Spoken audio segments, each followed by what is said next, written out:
Assalamu alaikum wa rahmatullahi wa barakatuh. Welcome to Unity FM 93.5. I am Shalina Litt, and this is part 2 of the show. So we're getting on to a little bit more of a serious topic. Unfortunately, this week there was news of a young boy by the name of Hassan Mahmoud who died after being stabbed at Oaklands Park. My condolences go out to his family. Now, when I heard about this story, it really grieved me because it's just becoming too common now. So what I wanted to do was focus a little bit on what we can do more as a community. And of course, we need to go to people who have got these experiences and best know how. So with me, I'm welcome to introduce Qudues from Engage. Assalamu alaikum. Wa alaikum salam. Qudues Zafar, right? Yes, that's right. Okay. Now, I know you work with Engage, who obviously are really active in terms of looking for Islamophobia and speaking out against it. But you also have a background with youth, don't you? Yeah, that's right. I used to be a youth worker for about 10 years. Right. Working in the Stechford, East Birmingham kind of part, and having a considerable amount of time with young people from a variety of different ages. Yeah. Now, did you know Hassan Mahmoud at all? No, I didn't. Right. It was definitely a shock to myself and to the rest of the community. Such a young boy to kind of be taken in such a kind of horrific and sad way. Yeah. And my condolences to the family, of course. Yeah. And how did you hear about it? Because I was really upset when I heard about it. I heard through the normal channels, through somebody else. And like I said, I kind of saw it on the Birmingham Mail as well, and had a chance to read it a little bit. Yeah. Now, in your experience, I remember when I was growing up and people were going to get into fights, it would be a good old fist fight, Have you seen did you see this coming in terms of nowadays we have guns, we have knives? Have you seen this slowly evolving in terms of how gang culture is changing? I think slowly things are changing, and with the increase in knife crime, not only in Birmingham but across the UK, you are seeing more of a trend of knife crime. And of course there is an increase in gun crime as well. I think there's a gradual increase in youth violence and young people taking to violence to kind of resolve their differences. And I see this is probably somewhat a negative portrayal of society if this is the case. Yeah. Now, I understand the father of Hassan Mahmoud was genuinely shocked because he didn't anticipate that, his son this news would come to him, in such a horrific manner.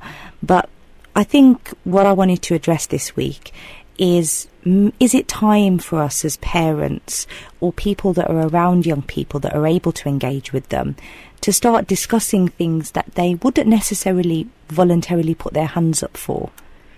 I think definitely there's a need to talk to your children on a variety of topics. Generally what tends to happen is that when something happens or something maybe negative takes place, then that conversation starts with the parents and the child. And I think parents need to be a bit more proactive in taking a kind of interest in children's lives. From the work that I've done in the past, and we work from age of 8 up to 19. Yeah. Kids are complex. They have complex needs nowadays. And I think that early intervention is definitely needed. Especially at that early age of maybe 8 to 9, when they are still relatively young and they do listen and they will respond in a positive way. And I think that is really the kind of, in essence, the future, and how to move things forward. So I guess really early intervention is definitely needed, in my opinion, from my own experience. Now, you went to the janazah, I understand. No, I was at the mosque, so where the family's sitting, I kind of was there as well, because we've had a death in our family as well. Yeah, my condolences. Yeah, so it is, like I said, very sad to see the father, in such a state, and very upset. You don't expect, like you said, a 15-year-old child to kind of be taken in the holy month of Ramadan in such a way. So the family and even the whole community was left really, really devastated after the news. Now, I don't necessarily think sometimes that some parents, because of such strong cultural differences, maybe they've come from back home, you know, and this generation have been exposed to things like cannabis, drugs, you know, our elders don't have an awareness of this, you know. Do you suggest any other ways maybe that we can intervene and communicate or connect with our youth and make them aware of, you know, what to stay away from? Definitely, like I said previously, early intervention from my youth work experience, working with young people at a younger age was quite important. Mm-hmm. Our objective was to reduce antisocial behaviour and crime in that Stetchford, east part of Birmingham. And what we realised is at the age of 13, 14, 15, mm-hmm. The kind of interventions and the projects that we were trying weren't as successful as maybe the 8 or 9-year-old type initiatives. Yeah. And the reason being is young people are more open to change, open to suggestions. Mm-hmm. So I think that definitely that's one way. Now, it's interesting because I kind of speak to quite a few different people in my day job. Yeah. And I was speaking to somebody yesterday about this, and I asked him, he was a father who was a taxi driver. And right. I asked him, well, what is the solution then? How do you raise children in today's society? Mm-hmm. And his advice to me was quite nicely put. He said, well, he goes, if you have children, he goes, you have to, you know, discipline them, but there's got to be a balance. He goes, you've got to treat a 7-year-old like a 7-year-old, an 8-year-old like an 8-year-old, a 9-year-old like a 9-year-old, and so on. Meaning that you should treat a child, you know, as his age or her age. If they're young, you know, you treat them in a nicer way. You show a lot more love, a lot more tolerance, a lot more patience, and definitely get involved in their activities and their day-to-day life. Yeah. And his advice was, well, if you do a good job while they're young, then when they're old, they can, you know, kind of look after themselves a little bit. And I guess that's really important, isn't it? Having that emotional bond with your father, or having, you know, because often I know the effects of absent father syndrome, when a father is emotionally absent, you know, can have devastating effects. And it's often where these young groups of young men, you know, go to the streets and find that emotional gratitude in you know, hanging out with their friends, you know. Definitely. I mean, these young people are influenced by different aspects. I mean, culture, television, you know, the streets is definitely a big influence. The thing is, with absent fathers, and fathers are generally seen as the discipline that you can receive at home, kind of thing. But I guess I don't think that really, in my opinion, is the way forward. You know, discipline in a physical way, be a father or be an uncle or be any male role model, sometimes doesn't work. And really, I think love and compassion and really working with children, you know, is a more better way of doing things. Yeah. And we have to be, you know, put our hands up and take full ownership and responsibility of how we raise our children.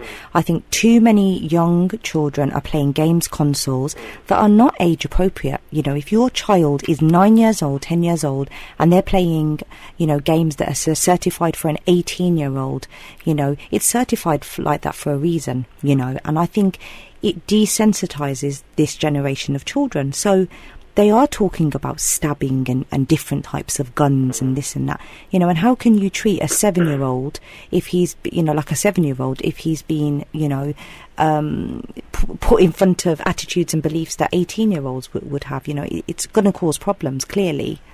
Absolutely. I mean, you've got to look at some of these games. I'm not really a fan of game consoles myself. And really, you know, it's really how quick and how, you know, bloody can you kill somebody or something in front of your screen. Now, really, people don't see that as a big thing. You know, a face value, you know, it's only a game. You know, what harm will you have on my child? But then when you look in a bigger picture, it's the game console, it's the television, it's the music, it's the society, it's all the factors. When they pull together, then it becomes a problem. Yeah. And like I said before, if you let your children kind of, you know, become adults too young, and you don't really take an active interest in their life, when they become older, when they hit the age of 14, 15, and you're getting problems at school, they're truanting, you know, they're not listening, you know, they're out in the night time, then you have to wonder, you know, if their education or if their, you know, even habit, I guess, you know, at a young age, has been really for them to decide their own rules, their own boundaries, their own, what goes through their minds. Then I guess they grow up, taking on decisions on their own. And this is why I say that I think we have to intervene and prepare our children with things that they might necessarily put their hand up to say, let's talk about this. So, for example, with what's happened with the stabbings, this is a great opportunity to sit your children down and talk about, gangs. I can't imagine, a bunch of boys. We have to say, well, what defines a bunch of boys from, a gang, and I've got Craig Pinkney coming on in a bit, inshallah, to discuss that in more detail. But we have to talk about this now. Definitely. I mean, the thing is with sometimes groups of boys together, they're kind of always seen as, negative or gangs. Now, bear in mind, boys will like to get together with their friends. And sometimes from an adult perspective, we look at them in a negative light. But sometimes they're just, getting together, maybe to go to the park or something quite innocent.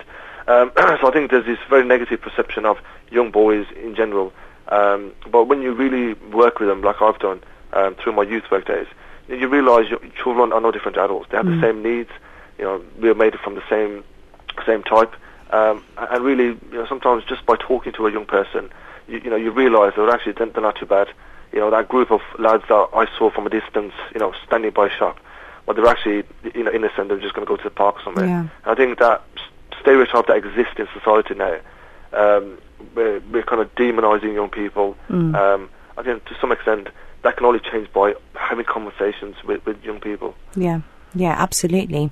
Well, Jazakallah khairan for coming on and talking to us, and again, my condolences for the death in your family as well, and keep up the good work, mashallah, you're out there with Engage. Do you want to mention anything about Engage as well? Briefly, Engage is looking at reducing Islamophobia and hate crime across the UK. I'm their Midlands coordinator, so I'm working across Birmingham, Nottingham and Leicester at the moment. And it's really to educate the Muslim community that we have an active role in protecting not only ourselves but the wider Muslim community, and really by getting involved and being active in society. And I'd like to say Ramadan Mubarak to all your listeners, and inshallah that the month of Ramadan brings about blessings for the Muslim community, inshallah. Ameen. Okay, take care, and we look forward to speaking to you soon, inshallah. Take care. Wa alaikum salam.